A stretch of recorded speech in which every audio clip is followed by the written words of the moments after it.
Hello and welcome to another episode of TV.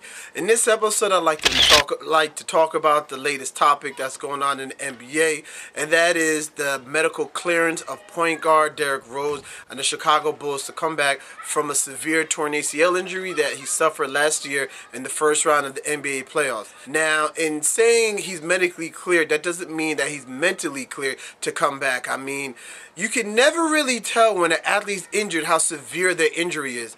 I mean, take for example shooting guard Iman Shumpert. He had a stellar rookie season last year. He actually injured the ACL the same day as Derrick Rose and has come back to play 22 games thus far this season. But in saying that, he really hasn't produced the way he was last year. You can see he doesn't have the same lift on his jump shot, nor does he have the same athleticism on defense, as well as driving to the hole offensively. I mean, he's only shooting 30% from the field and averaging 4.7 points per game.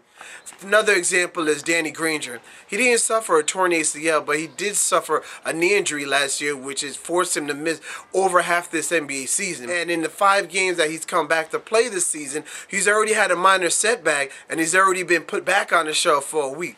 But it doesn't really hurt the Pacers that bad, because when you look at Paul George, who's had an all-star season this year, averaging 17 points a game, 8 rebounds, 4 assists, throwing in 2 steals, and pretty much leading the Pacers to the 2nd seed in this year's playoffs. They really haven't, how should I say, missed the beat. But, you know, with Derrick Rose coming off of what was the MVP season in 2010 and 11, he was averaging 21 points per game and 7 assists. Now, you really don't want to take your chance of having him come back a little bit too early, because let's say he does come back and he's just a shell of what he was, and that knee just really never comes back to being 100%. Do you really want to take that chance?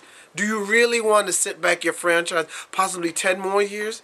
Or just shelve him this year, come back, maybe get a few wagers or 2, and really have a good run at it. Because let's not forget, coming into last year's playoffs, the Chicago Bulls were a legitimate threat at taking out the Miami Heat from the playoffs.